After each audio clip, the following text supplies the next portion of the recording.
What up, World War 18? Back at it again. Welcome to the episode. Today we're talking about one of the craziest moves in video game history. A move no other toy company, game studio, or brand has ever been able to pull off at this level. Lego did the impossible. They got everybody. Marvel and DC, Star Wars and Harry Potter, Indiana Jones, Pirates of the Caribbean, Jurassic Park, franchises that don't even like being in the same room together. And all playing nice inside little plastic brick video games. And by the end of this video, you understand exactly how Lego pulled this off and why their games became one of the most successful franchises of all time. Those Lego video games are awesome. I love the Marvel and DC video games because I'm a superhero type guy. But even the Incredibles and all these franchises are good. I've even played the fucking Indiana Jones shit and the Star Wars. I've literally played all of them and they're all good.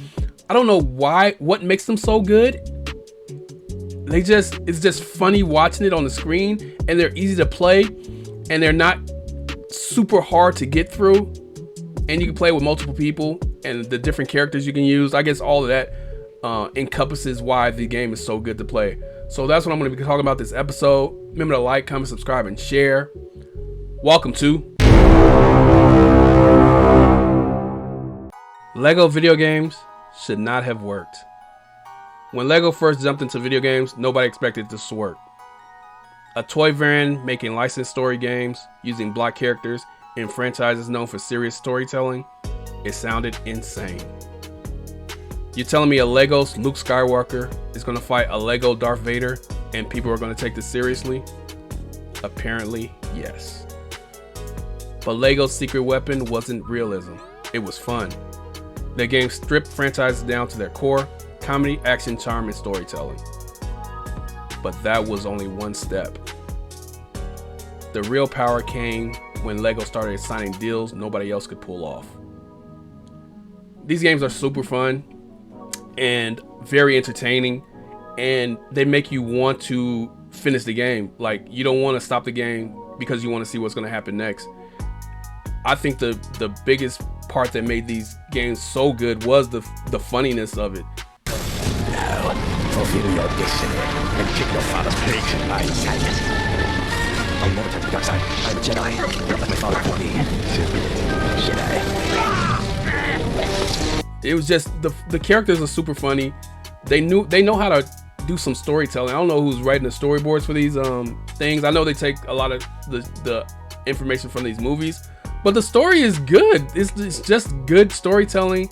It's fun to watch it on screen. It's just a good game overall, and that's one of the biggest selling points, that you can have these super popular characters in a Lego video game and it works. The business genius, how Lego got the licenses. The company behind the games, TT Games, figured out a cheat code. Here's the recipe. Number 1, Lego already had the toy license deals. Star Wars, Batman toys, Harry Potter toys. Their relationships already existed. Game licensing became easier because if you trust us with the toys, trust us with the game. Number 2, Lego games were safe. No violence, no controversy. Family friendly. Studios love that. Marvel isn't worried. Lucasfilm isn't worried. WB isn't worried. Everybody relaxes. Number 3, Lego games made every franchise look good. They didn't make fun of the stories, they celebrated them. And the best part, Lego was the only brand neutral enough to work with everybody.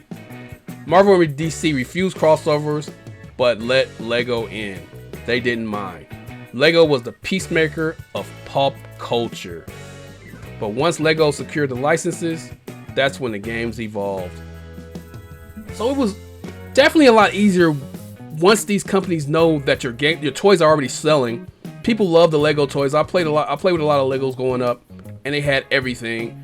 And they know the toys sell, so why not put it to a video game form? And when Marvel sees DC doing the games and they're selling, of course they want to join in on the money. It's all about money in the end. You see your competitor making money on a video game, you want to get in that video game too. And I think that's one of the biggest reasons why all these companies let Lego have it, because it's profitable. You're making the money, and they're not making fun of your product. They're enhancing their product. You see one of these Lego Marvel games come out, you want to watch the movies and shit like that because the stories converge. They're telling the story from these movies and makes you want to go watch the movies. So I love the way that worked, and I like that there's no animosity between companies. It just makes everything worse when everybody can work together and make the money. Why Lego games hit so hard? Number one, co-op. Fun over everything. Drop in, drop out, co-op, no pressure, no skill ceiling, just pure chaos and teamwork. Number two, the humor. Physical comedy, slapstick, characters making fun of themselves, silent storytelling that any age group could follow. Number three, the satisfaction of breaking everything. Tables, break them. Chairs, break them. Random wall, break it. Everything exploding everywhere like digital candy. Number four, collectibles and upgrades. Characters, abilities, vehicles, secrets, bonus stages.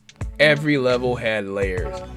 Number five, they make you relive iconic movie moments, except funnier and sometimes better. The games weren't just adaptations, they were reinventions. But Lego had one more power move, and this might be the most important one. This game had everything. I don't know why it's so satisfactory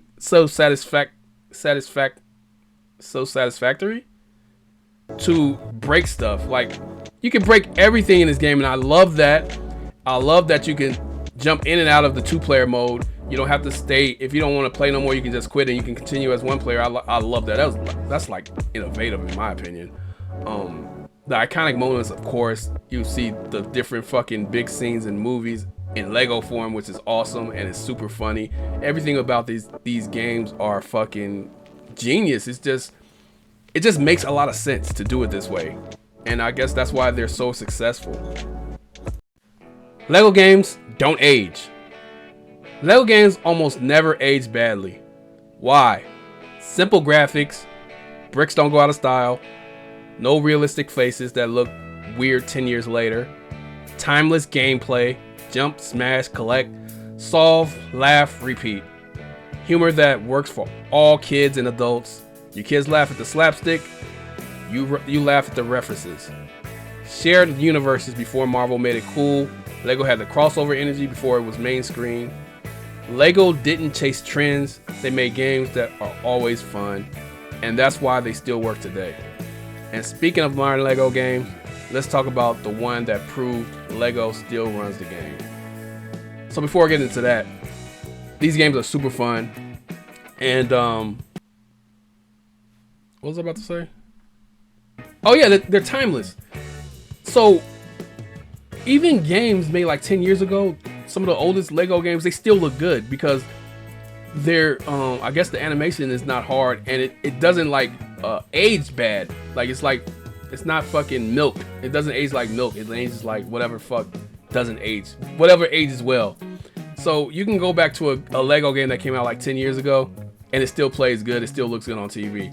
And I thoroughly liked it. I think I played one of the Batman games that came out in like 2016 or some shit, and it still looked good.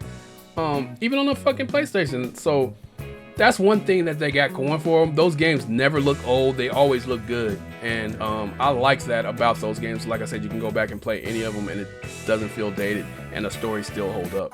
Lego Star Wars, the Skywalker Saga. This game is the crown jewel. Lego took everything they learned from 15 years of games and built a full open galaxy within. 9 movies, hundreds of characters, dozens of planets, vehicles, side missions, humor, voice acting, and some of the best Lego game design ever made. This wasn't a remake. This was Lego saying, we are still the kings of licensed video games.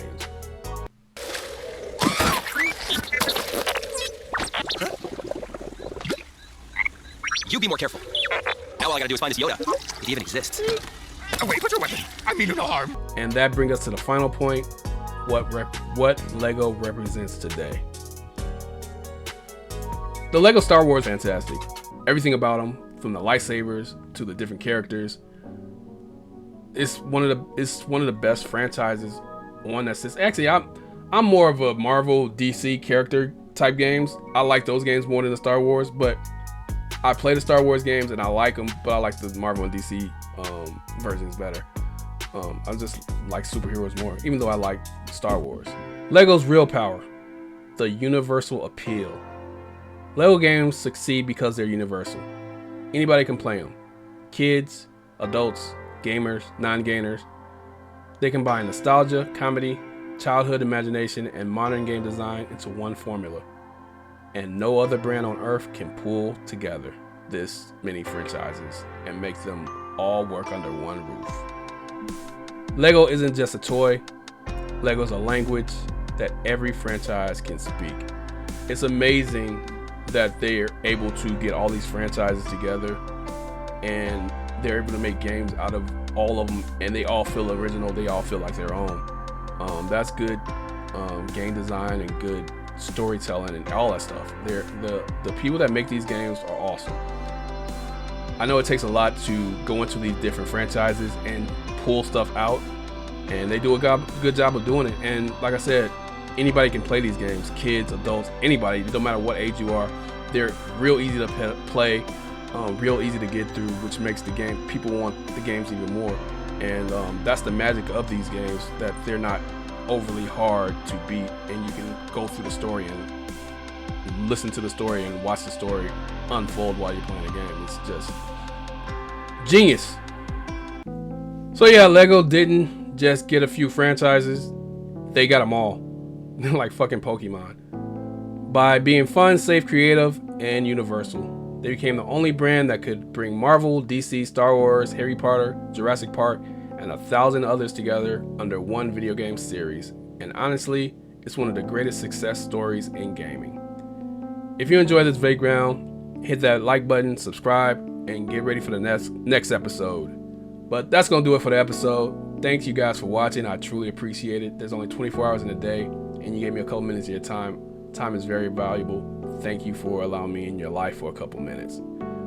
You could have on anybody else's channel, and you decided to watch mine. I truly appreciate it. Like I said, remember to like, comment, subscribe, and share. That's gonna do it. Have a good one. I'll get y'all on the next one. You've been watching